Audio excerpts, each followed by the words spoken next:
Okay, so I'm a little bit more put together, and I've got this, I did that evil laugh earlier this morning, and so naturally my mustache has decided to curl in an evil kind of way. Anyway, I did that video about philanthropy, and I was asking you, have you ever really thought about it? And I was telling you I've thought about it a lot. And so let's talk about football kids. Why do college football kids, why does Notre Dame's head coach have the football kids do so much philanthropy? Why? Why is the Man of the Year award about the amount of community service and philanthropy that you're able to organize while also being excellent at your craft in the NFL? And the answer is because those are elite positions that a lot of people have sacrificed just as much as you have, and you've robbed a lot of people of their hopes, their dreams, and their opportunities. And so in that way, you have sinned.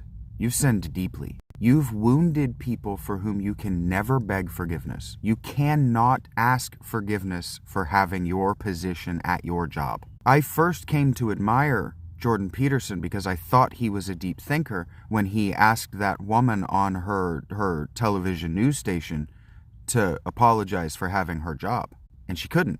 But she also couldn't broach the conversation, and he couldn't push her on it. So that I lost him shortly after that in time, like a year later, after reading his other work and realizing, he's not a deep thinker at all. And so we're back to the unforgivable sin. And so if I got any of you as followers, because I was talking about forgiveness and unforgivable sin, and you thought that was going to be the only thing that I ever talked about forever, you thought that was just going to be me talking about Alex Collins. Alex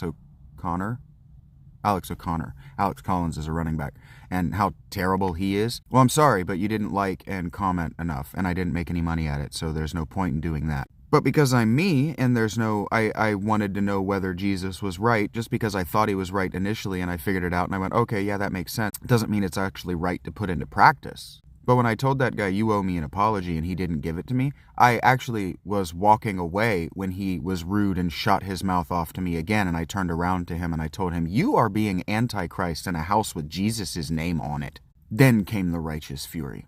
What I was going to say, you owe me an apology that I'm never going to get. Enjoy damnation. Because I increasingly think Jesus was right.